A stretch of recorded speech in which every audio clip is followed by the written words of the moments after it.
Mics are rolling, cameras are rolling, we can go. Are you sure the mics are rolling? The mics are rolling. But this is your stuff, though. You are this guy. This is me, bro. Yeah, this is me. Take a this seat is me here. over here. Yeah.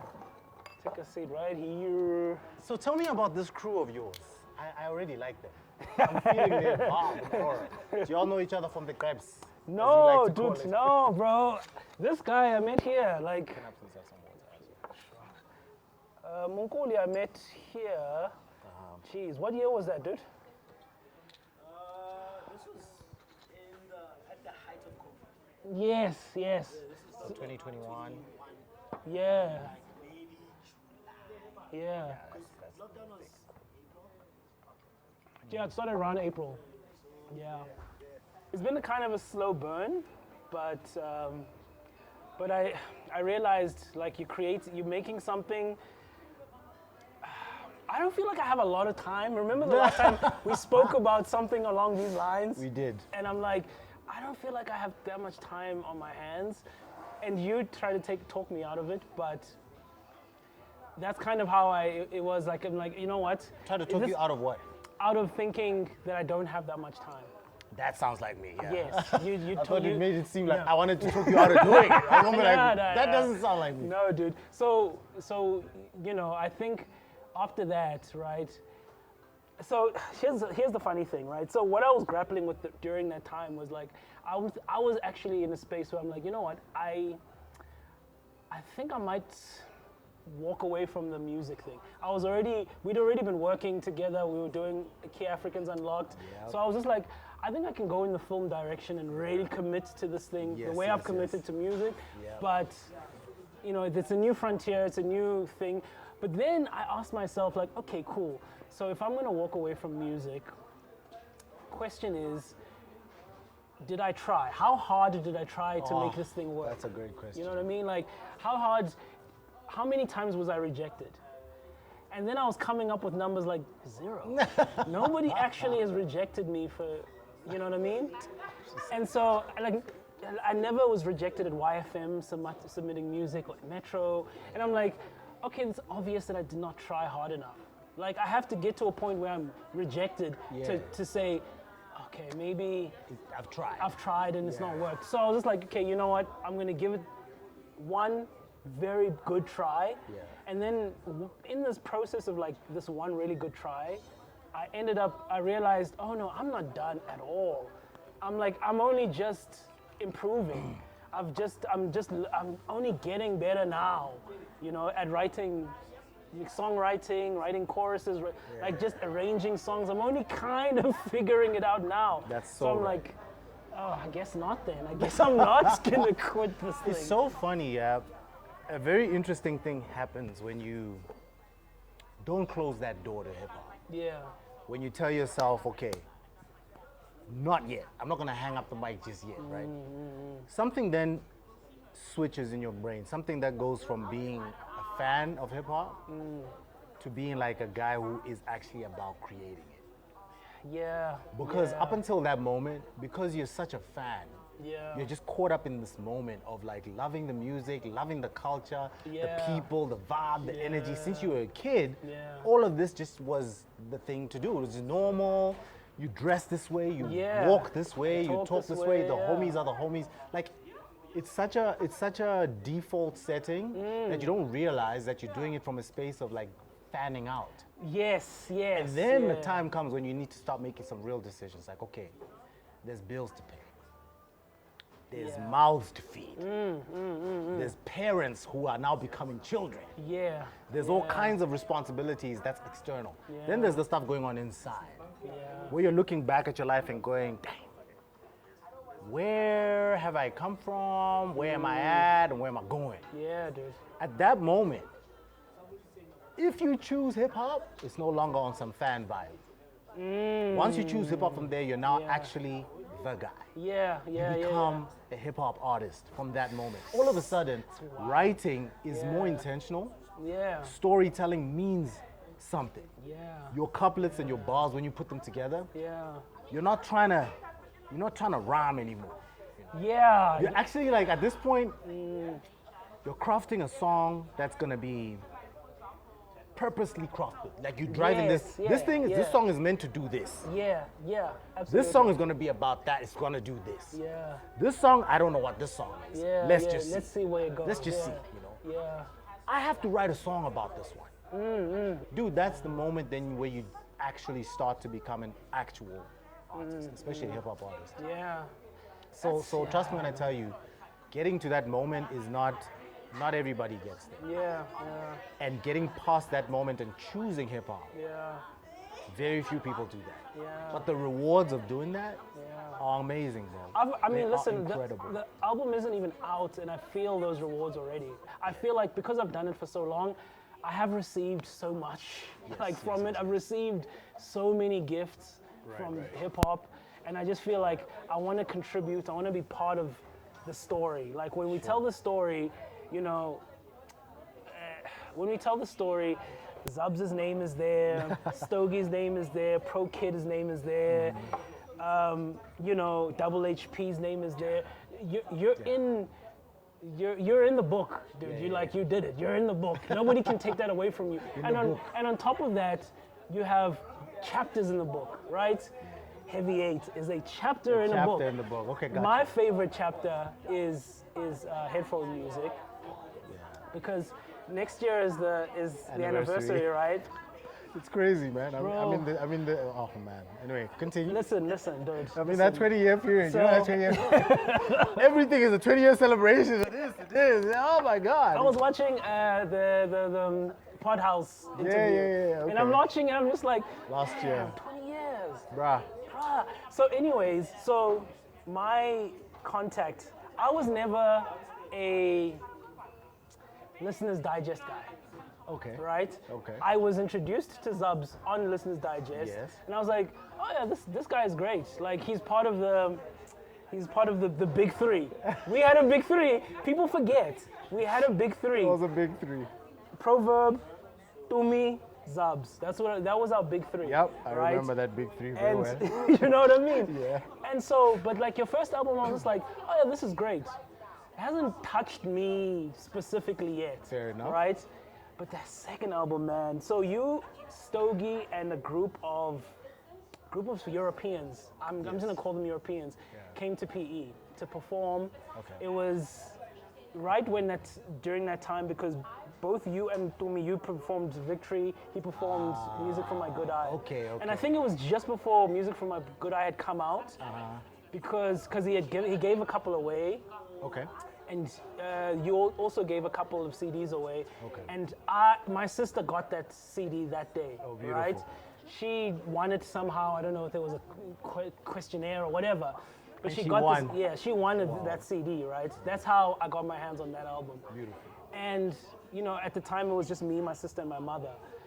And my mom was a huge part of my hip hop story, right? Like Las Palmas is we'll get there. We'll get there. So Because I'm also curious to know what that's about.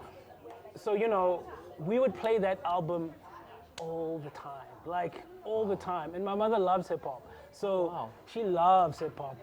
Things Fall Apart is one of her favorite albums. That's a beautiful album. Headphone Music is one of her favorite albums. No way. I'm telling you. Put on Fire Song is one of her favorite Oh my songs. God. Fire Song she loves.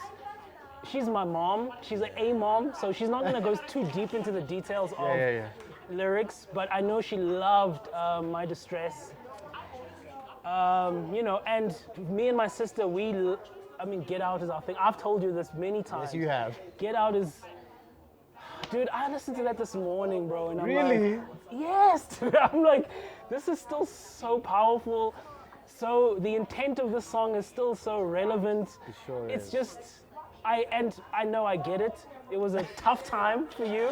It was a difficult time. Extremely difficult. But man, your difficult time was really meaningful to me, bro. I'm sorry to tell you this. At least it was meaningful for somebody. Bro, it meant so much, Nah, I'm man. kidding. I It love was meaningful for me too. It Yeah, really, it's Yeah. changed my world, man. So you're saying all these things were chapters Yeah, man. in the like, book, and it's- for you, you feel like you also want to have a chapter in this book.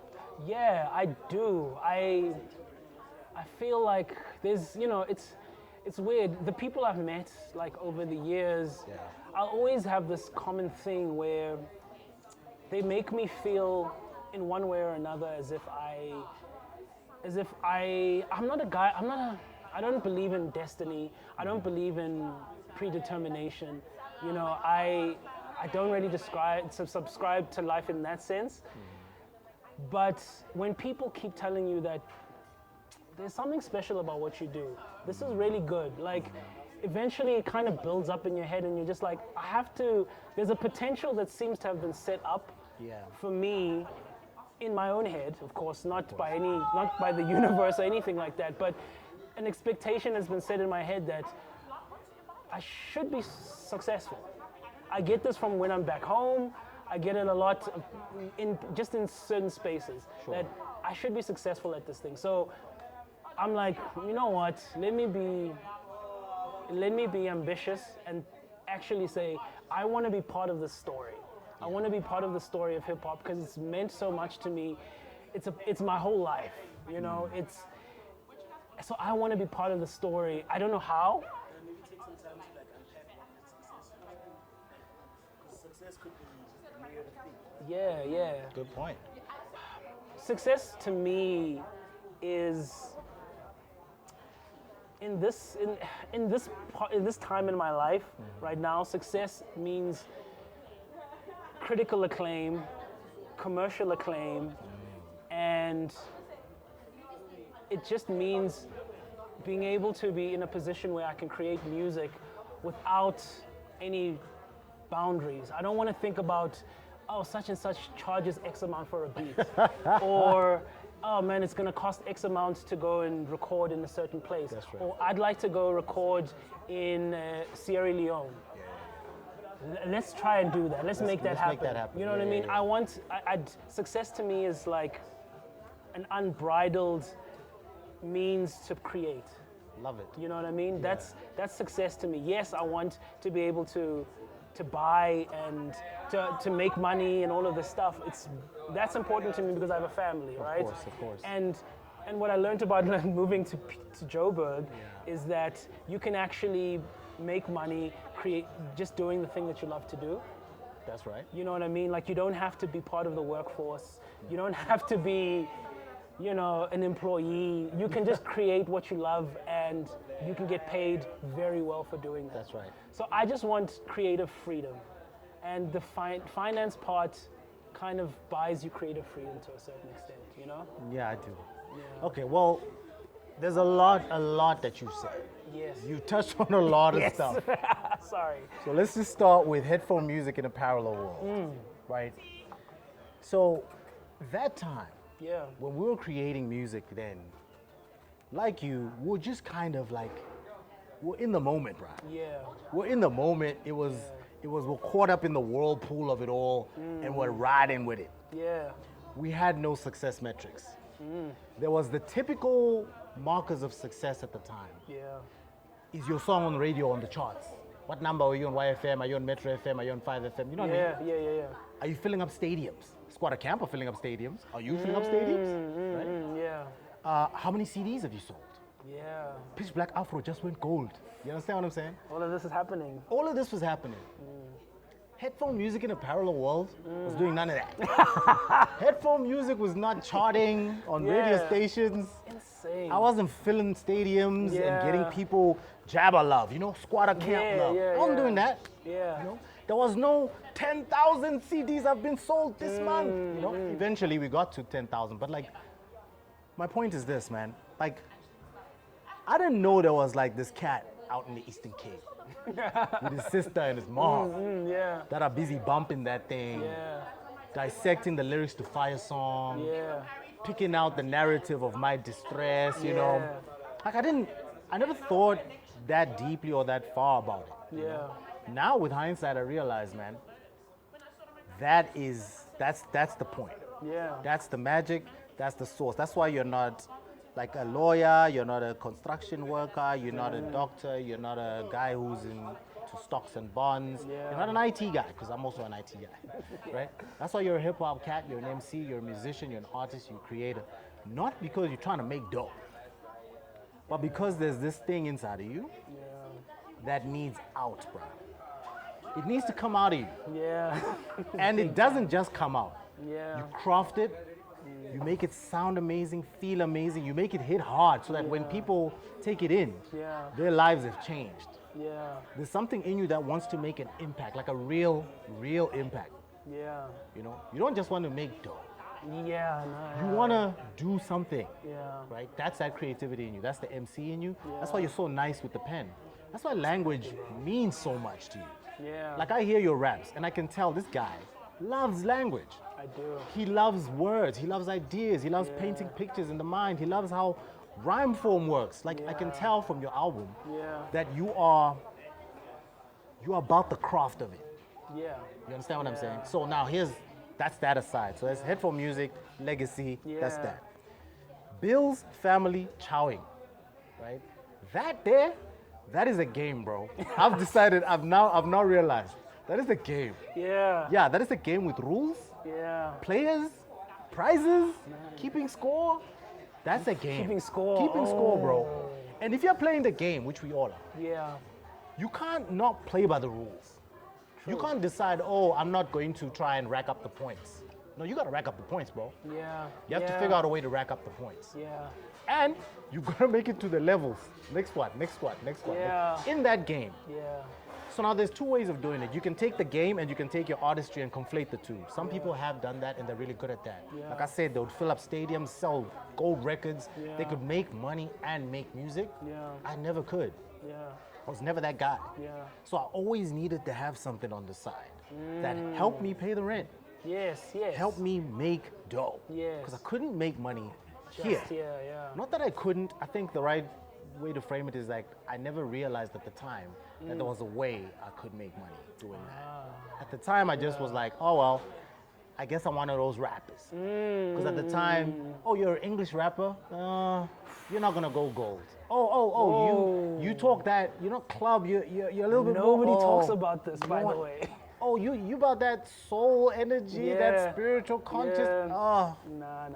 you're definitely not gonna make money. You're not gonna fill up stadiums. No one is gonna care. Yes. Yeah. Right? Yeah. So, for me, that was off the table. Making money, the quote unquote sort of markers of success that come with wealth, money, you know, that type of success, off the table. I needed new success metrics for this thing. So I surrounded myself with lyricists, people who told stories, people who cared about the stories they told. I surrounded myself with artists like T and Verb, because T and Verb cared about that stuff. Yeah. I knew directors like Akin Omotosu, Yeah. Barker, Yes. right? Barker was the director. His name Clive? No, that was his dad. He was the director. He directed Pure Munati. Oh, John. I yes, think his name yes. was John. Yes. John Barker. He was about telling stories. He was about narrative. He was about making people feel something. You know. Yeah. Making a difference. Yeah. And so I surrounded myself with people like that, and eventually, because you're surrounded by people like that and you are that type of person, the effect of that is to cause ripples in the space. Yeah. You just do. Yeah. You end up just making a mark. Yeah. It is what it is. Yeah. You make that mark and you make an impact, and it makes a lasting dent in the whole sort of framework of it all. Yeah. Money, you need a money plan. I'll tell you for free. People like Eminem, Black Thought from the Roots, LL Cool J, A Tribe Called Quest, all these American stars in Africa, they were seen the same way we were seen. So people were like, yo man, if you are on the charts and Eminem is on the charts, then you too are a hip hop star. That was never the case. It was not true. There was nothing further from the truth. Just because you had a poster at Musica, there used to be music stores back then. One called Musica, one called City Warehouse. There was a poster there, Eminem, and then a last letter poster. Just because your posters are in the same store, we're not talking about the same thing. You know? True, yeah. So inside, you know when you write and you rap that your rhymes are comparable to Black Thought. Yeah. You know your skill can go toe to toe with some of these Yeah. stars. Yeah, the guy on the poster. Yeah. And plus, at the end of the day, the fans who are listening to the guy on the poster from the US are the same fans who are listening to you. I'm just gonna wait on you to change your mind. Las Palmas is a block of flats back home, where my mother and my sister and I, we moved into the space when, after my parents had split up. Yes. So after that, we were kind of like the cousins that came to live with you guys. You know what I mean? So we were those cousins, right, for a little bit. Until my mother got back on her feet, we moved out of my grand's place. We came to live in this place called Leaving Las Palmas, right? So at Las Palmas, it was a new space for us. It was not in the hood anymore, and we'd only lived in the hood since then. It was no longer in the hood. It was like Richmond Hill, which is like a Melville kind of area in PE. Got you. So, so what happened is my mother realized that, these kids don't have friends here. They don't really have anything. So what she started doing is she started recording cassettes for us. She just started recording hip hop, R&B. This is, I'm gonna say, around 99, 2000, somewhere in that region.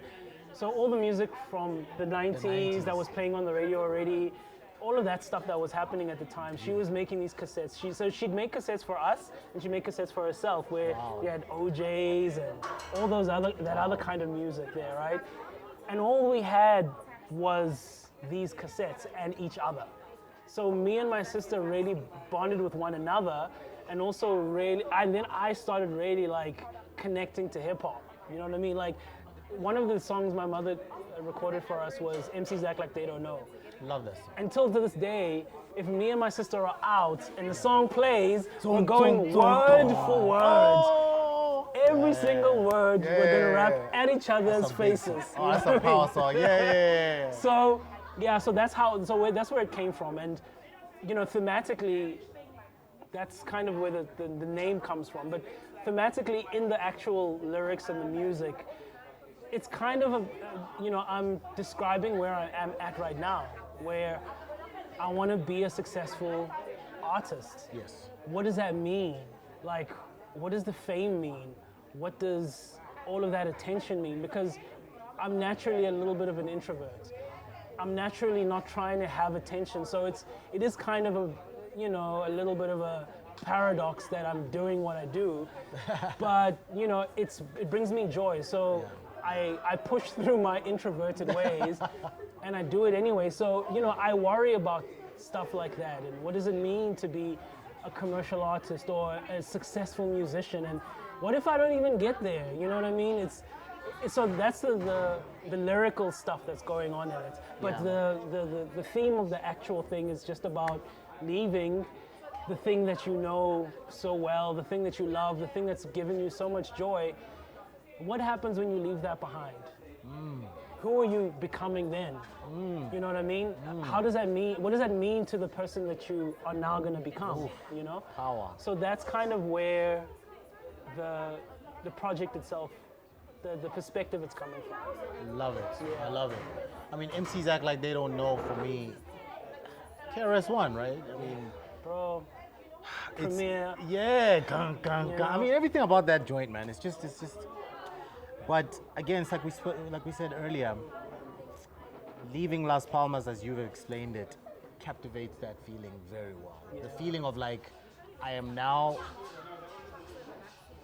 intentionally walking into my MC years. Yeah. I'm walking into my artistry years. Yeah. Intentionally. Yeah.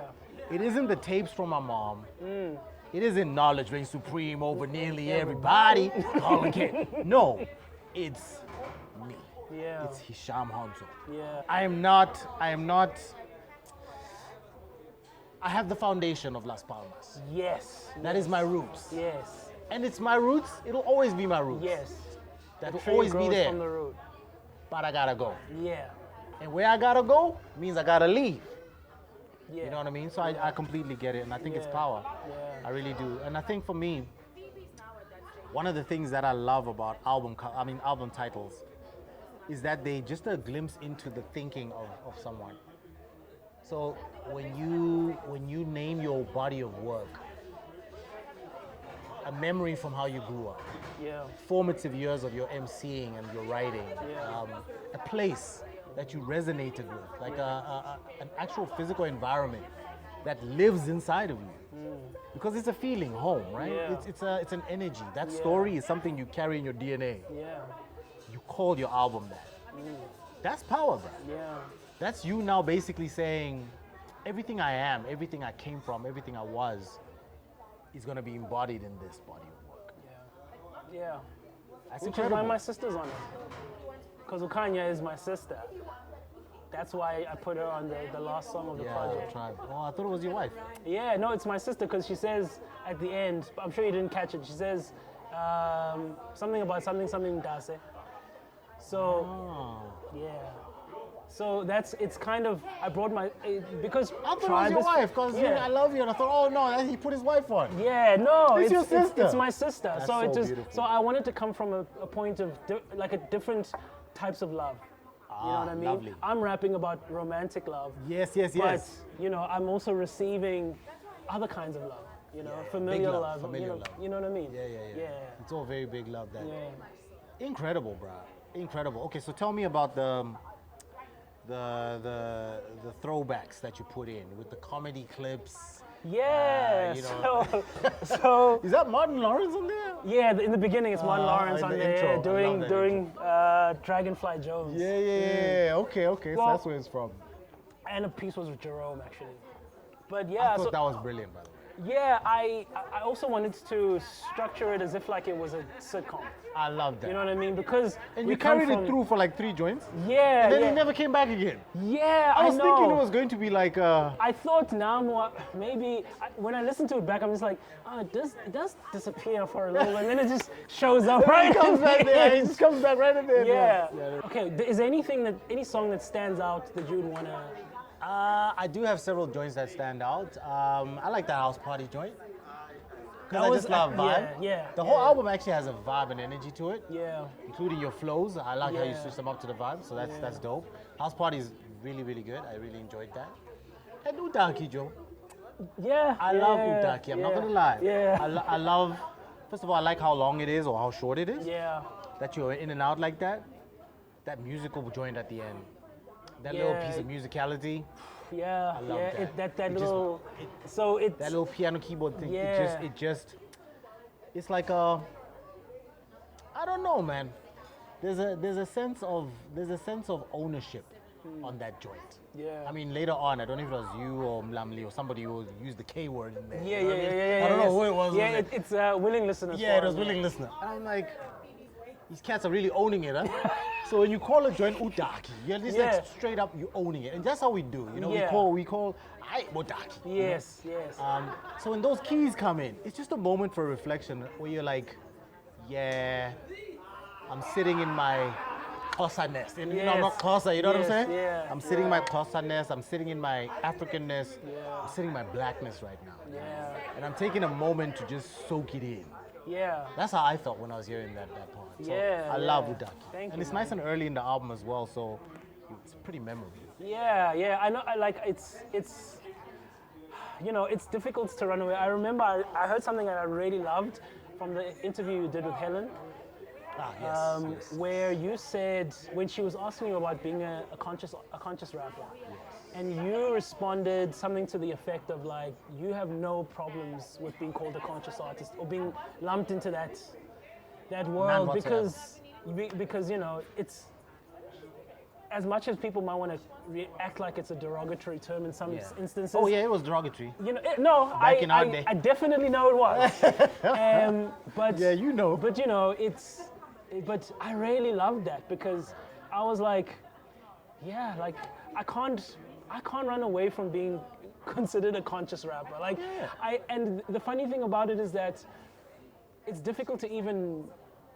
I don't see myself as that, but I can see my reflection in other, like I can see what I'm giving out here. Like, Yeah, obviously, yeah. look at me. Like, Yeah, like, I I made a mean- song called Dagi, and it's about, you know, blackness and, That's right. and, you know, valuing ourselves. Yes. You know what I mean? And being valued within our society, you know? So, Correct.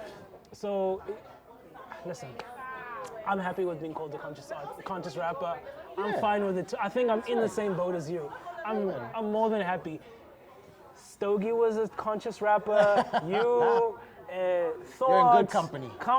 Like, Yeah, you're in good I'm company. in good company. You're I'm in good, great bro. company. So- Also, like, you don't call yourself one, right? No, I don't. You don't see yourself really- as one. I don't. So if people want to see you as that, cool. Whatever, man. Yo, they could see you as all kinds of things. Yeah. If that's what they're gonna see you as, Whatever. that's also cool. Yeah. I also find that, just to speak about blackness for a little bit, Yeah. I find that there's this thing where, because you're black, you have to consider who you are, where you're coming from, at Yeah. every turn. Yes. Because our structures and systems are not built for us. Yes. We're living in an environment right now that was not about us. Yeah, we It's weren't almost like we considered just in this. jumped into someone's crib Yeah. and just took their remote. Yeah. We're wearing their gown. Yeah, and we we're have to sleeping in their figure bed. out where the glasses are in the kitchen. Exactly. And every so often, we'll look in the mirror and we'll glance our reflection and we'll see ourselves for who we actually are. Yeah. Not the guys who built this crib, No. which is why there's derogatory vibes. Yes. Because yes. it's like, deep down, people know. Yeah. There's a shame in them, bro. Yeah. Yeah. There's a deep self-loathing that sits in them. Yeah. And self-loathing that says, yo, I didn't create any of this stuff. Yeah. All of this stuff here was not my stuff. But here I am, owning it like it's mine. Yeah. When you see yourself in the mirror, that conscious cat shows you yourself. Yeah. And your first go-to is to diss and be derogatory. But the reality is you need to see who you are. You need to remember who you are. Yeah. You need to acknowledge who you are. Yeah. And at some point, maybe you need to go and start doing your own thing. Building your own things. Yes. Or at the Yeah. very least, pimping this new crib out so that it's more you Yeah. than the last guy. Yeah. Absolutely. That's what it means for me, at least, to be Yeah. black. Yeah. Hopefully this thing finds a place. You know, I think that's the thing for me that's important, is that this thing finds a place. That place doesn't need to be at the top of the charts. I just want it to find a place to A exist. nice little chapter.